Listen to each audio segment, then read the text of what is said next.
Alors quand vous travaillez dans InDesign, il faut toujours afficher les caractères masqués. En faisant menu texte, afficher les caractères masqués. C'est-à-dire les balises de formatage. Voilà. Menu texte, afficher les caractères masqués, c'est la dernière ligne. Et ça n'apparaît que lorsque vous êtes en affichage normal. Si vous passez en aperçu, ça disparaît. Et là, vous voyez chaque fin de paragraphe.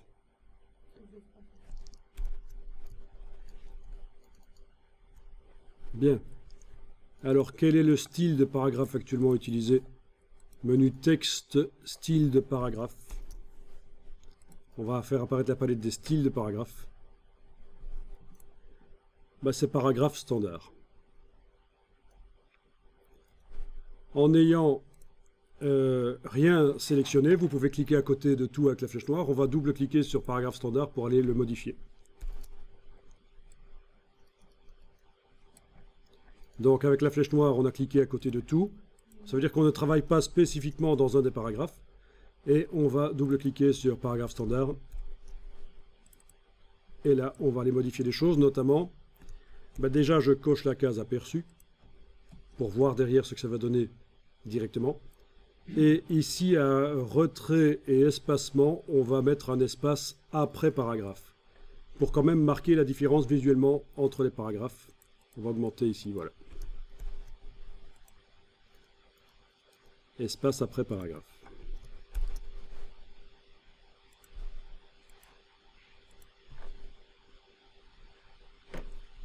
Il y a plein de choses qui peuvent être faites, mais j'aimerais bien pour la suite modifier l'alignement du texte, passer vers un texte justifié. Vous demandez ici alignement, justifié à gauche. Et vous avez maintenant un texte qui colle de chaque côté de la colonne du bloc.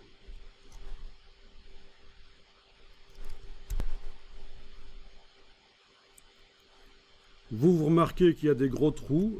Alors je ne vais pas trop déborder sur la typographie, mais je vais quand même vous montrer ici le réglage de justification, parce qu'on ne peut pas garder quand même un texte justifié avec des gros espaces entre les mots comme ça, sur certaines lignes. Donc c'est assez simple à régler. Dans justification, toujours pour le style de paragraphe standard, à cet endroit-ci, vous allez indiquer moins 10, et là vous allez indiquer 10. Déjà ça va régler le problème.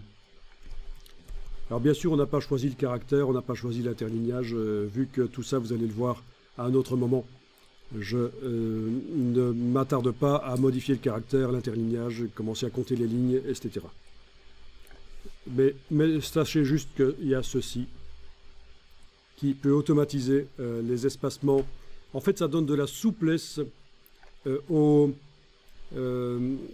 à InDesign pour modifier l'espacement entre les lettres, moins 10% par rapport à ce qui est normalement prévu dans la typographie choisie, ou plus 10%. Donc il agrandit l'espace entre les lettres ou il le réduit. On a également la mise à échelle des glyphes qui peut être faite, mais je ne vais pas la faire ici. Voilà. Ok, c'est relativement correct. Il y a encore des choses à faire, notamment l'approche de groupe dans le caractère, mais on ne va pas s'attarder à ça puisque vous allez voir ça plus en détail. Il y a de la césure, oui. Bon, beaucoup, oui, il y en a. On ne va pas régler la césure pour dire qu'on n'en veut pas 2 ou 3 consécutives. Ça, je suppose que vous allez voir. Par contre, il y a quand même un truc qui visuellement me dérange là, et je vais le modifier. C'est le fait que les césures ne sortent pas du bloc. Donc, on sélectionne le bloc. On va dans menu fenêtre, texte et tableau, article. Et pendant que vous avez le bloc sélectionné, dans fenêtre, texte et tableau, article, vous cliquez sur alignement optique des marges. Et vous avez un truc quand même plus sérieux avec la césure qui sort, notamment aussi les virgules, ça se voit là. On a les virgules qui vont sortir un peu du bloc. Voilà, ce sera mieux. Après, j'en finis là pour le texte. Je vais maintenant utiliser une image pour repousser le texte à certains endroits, pour faire des encoches. Ça peut être sympa.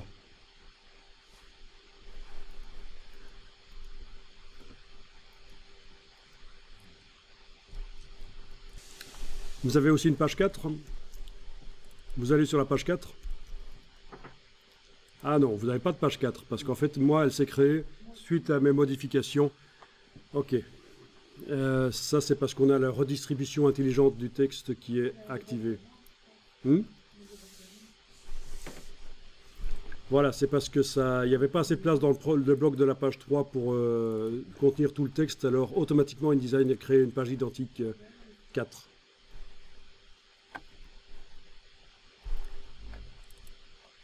Vous pouvez créer le problème en activant l'outil texte et en sélectionnant une partie comme ça,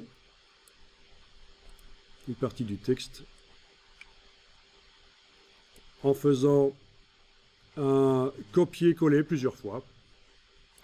Donc copier, coller, voilà. Et là, vous devriez voir apparaître une page suivante qui contient la suite du texte. Ça, c'est parce que dans les préférences de InDesign, on a la redistribution intelligente du texte qui est enclenchée. Alors parfois c'est ennuyeux, parfois je dis aux gens qu'il faut le désactiver parce que ça vous crée des pages tout seul en fait. Voilà, dans les préférences qui concernent le texte, vous avez ici ceci qui est enclenché.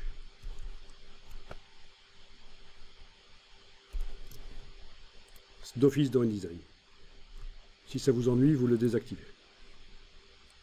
Comme ça ne crée pas de nouvelle page. Ça mettra un petit signe plus rouge en bas à droite du bloc texte pour vous indiquer qu'il ne montre pas tout, en fait.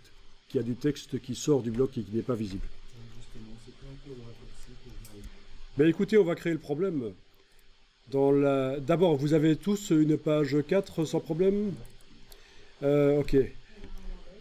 Non, vous laissez ça, on n'a pas dit de l'enlever. On va aller dans les préférences texte. Voilà. Et on va voir ce qui se passe quand la redistribution intelligente du texte n'est pas activée. Donc quand normalement InDesign n'est pas capable de créer tout seul des pages quand le texte n'a pas assez de place sur une page pour être visible. Donc vous avez décoché la redistribution intelligente du texte.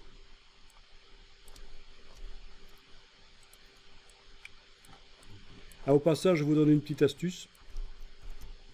Parce que je l'utilise depuis quelques minutes et ça peut être utile pour vous. Avec l'outil main, on peut bouger une page dans le document là. Voilà, on peut bouger, on peut zoomer, faire voyager. C'est l'outil main, comme dans Photoshop et Illustrator.